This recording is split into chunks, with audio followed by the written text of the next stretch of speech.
Hello everyone, huge welcome to my channel stream of consciousness. ये हमारा आज का टॉपिक रहेगा। बहुत ही इंपॉर्टेंट टॉपिक है किसी भी लिटरेरी एग्जाम के लिए। आइए जानते हैं अपने इस टॉपिक को डिटेल में, कैसे ओरिजिनेट हुआ था और क्या क्या क्वेश्चंस हमें यहाँ से आ सकते हैं। Before moving further, please do not forget to share and subscribe the channel. Semester 5 DU की अगर आप प्रेपरेशन कर रहे हैं तो इन 3 प्लेलिस्ट्स को मत भूलिए। ये तीनों लिंक्स मैं आपको डिस्क्रिप्शन में भी प्रोवाइड कर दूंगी ऑफ DSE 13, 14 एंड 15। पहले थोड़ा जानते हैं कि स्ट्रीम ऑफ कॉन्शियसनेस होता क्या है। ये एक लिटरेरी डिवाइस है जिसका एम होता है एक कैरेक्टर की इनर थॉट्स को रीडर्स तक पहुंचाना। डिसजॉइंटेड थॉट्स होती हैं, किसी भी ह्यूमन बीइंग की थॉट्स डिसजॉइंटेड ही होती हैं। हम कभी कुछ सोचते हैं, अगले ही पल कुछ और सोचते हैं। मेमोरीज होती हैं, एसोसिएशंस होती हैं, बहुत सी सेंसेशंस होती हैं। तो एक साइकोलॉजिकल प्रोसेस होती है हमारे दिमाग के अंदर। वी कैन से कि इंटरनल डायलॉग जो किसी भी कैरेक्टर के दिमाग में चल रहे हैं, जब उसको हमें एक नॉवेल की फॉर्म में दिखाया जाता है तो हम कहते हैं कि स्ट्रीम ऑफ कॉन्शियसनेस का इस्तेमाल किया है राइटर ने। कौन कौन से बहुत अच्छे एग्जाम्पल्स हैं लिटरेचर में। वन इज जेम्स जॉयस का Ulysses, another one is Virginia Woolf Mrs डेलोवे। Mrs डेलोवे अभी रिसेंटली मैंने आपको डिटेल में करवाया है, तो उस वीडियो को ज़रूर देखिए, आपको स्ट्रीम ऑफ कॉन्शियसनेस अच्छे से समझ में आएगा किस तरीके से हमारे दोनों major characters Clarissa Dalloway and Septimus अपने अपने इनर टर्मोइल में फंसे हुए हैं, और उस इनर टर्मोइल को ही हमें नॉवेल की फॉर्म में वर्जीनिया वुल्फ जी ने रिफ्लेक्ट किया है। One more, William Faulkner. William Faulkner, Virginia Woolf, James Joyce, ये लगभग कॉन्टेम्प्रेरी राइटर्स ही थे, और इन सभी ने स्ट्रीम ऑफ कॉन्शियसनेस टेक्निक को बहुत ही अच्छे से इस्तेमाल किया to convey the perspective of different characters. Stream of consciousness coin किया था एक साइकोलॉजिस्ट ने जिनका नाम था विलियम जेम्स। 1890 का उनका वर्क है द प्रिंसिपल ऑफ साइकोलॉजी। कभी आपको कोई MCQ आता है तो इस चीज़ को याद रखिएगा। और जैसा कि हमने डिस्कस किया, continuous flow of thoughts, feelings, sensations of the characters. Characters अंदर ही अंदर अपने दिल दिमाग में क्या एक्सपीरियंस कर रहे हैं, उसको जब हमें वर्ड्स की फॉर्म में दिखाया जाता है by the novelist, that is called stream of consciousness. अब देखिए वर्जीनिया वुल्फ जी ने कैसे इस्तेमाल किया इस टेक्निक को। उन्होंने रीडर्स को बिल्कुल इन्वॉल्व कर दिया in the inner thoughts and perceptions of the characters. Characters जो सोच रहे हैं, हम उसमें इतना डीप डाइव करते हैं कि we start thinking like the characters. That is the beauty of this technique, stream of consciousness. तो वुल्फ जी ने यूज किया इस टेक्निक को to depict the fragmented and associative nature of consciousness.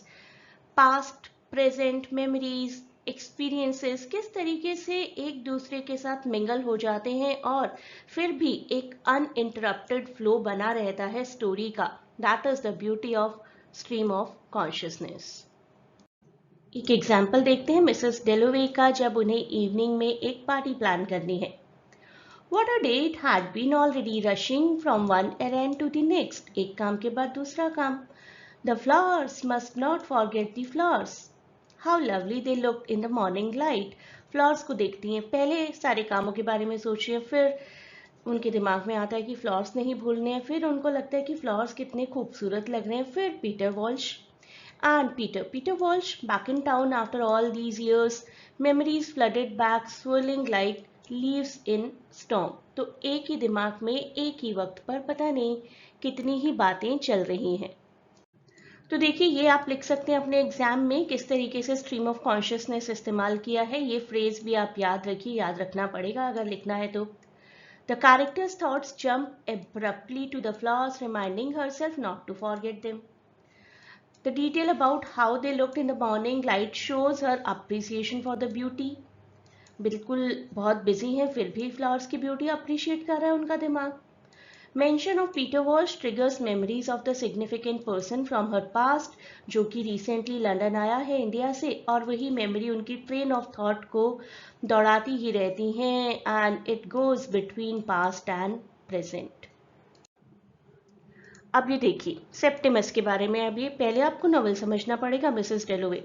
Septimus couldn't shake the feeling that something terrible was about to happen. The sky seemed to press down on him, heavy and suffocating. Rezia's voice, distant yet so close, urging him to eat, to drink, to rest. But the war was still inside him, crawling through his veins like poison. कितनी खूबसूरत line से Septimus, उनको ऐसा इतना suffocating feel हो रहा था कि ऐसा लग रहा था कि स्काई भी उनको कुचल कर चला जाएगा. उनकी वाइफ की वॉइस उनको डिस्टेंट होते हुए भी क्लोज लग रही थी. उनकी वाइफ की सारी आवाज़ें, खा लो, रेस्ट कर लो, कुछ पी लो, वो सब आवाज़ें आ रही थी. और उसके साथ ही साथ वॉर का जो ट्रॉमा था वो भी उनके दिमाग में पॉइजन की तरह चल रहा था. तो देखिए पैसेज शुरू कहाँ से होता है, सेप्टिमस की फीलिंग्स के साथ. Reflecting his heightened anxiety and paranoia, common symptoms of his condition, PTSD या पोस्ट वॉर डिसऑर्डर से वो सफ़र कर रहे थे. सेप्टिमस को रेजिया की आवाज़ें आ रही है, यानी कि उनको अपने हेल्यूसिनेशन के साथ साथ आसपास जो एनवायरनमेंट है उसके साथ कोप करने में बहुत दिक्कत हो रही है. यही सिम्टम्स है पीटीएसडी के. डिस्पाइट हर फिजिकल एब्सेंस, उनकी वॉइसेस, उन्हें रेजिया की वॉइस सेप्टिमस को सुननी शुरू हो जाती हैं. सेप्टिमस मेटाफोरिकली बेसिकली हमें डिस्क्राइब कर रहे हैं कि किस तरीके से आसपास की सारी आवाज़ें, सारा एनवायरनमेंट उनके लिए एक पॉइजन की तरह वर्क कर रहा है. So basically these examples from Mrs. Dalloway demonstrate Virginia Woolf's skill in portraying characters' inner life. उनके दिमाग में क्या चल रहा है, we can enter into their mind. She offers insight into the psychological states of the character and integrate interplay of memory, of emotions, of their perception. Character, what the character is going through, we can go through that.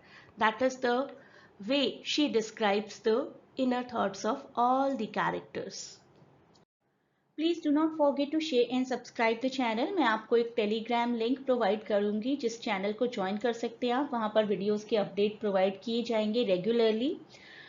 उन videos को देखिए, सभी lectures को देखिए, आपकी preparation बहुत अच्छी हो जाएगी. तो इसी वीडियो के डिस्क्रिप्शन में आपको एक टेलीग्राम चैनल का लिंक दे दिया जाएगा और सभी प्लेलिस्ट्स के लिंक्स भी. Good luck to all of you for your upcoming examination.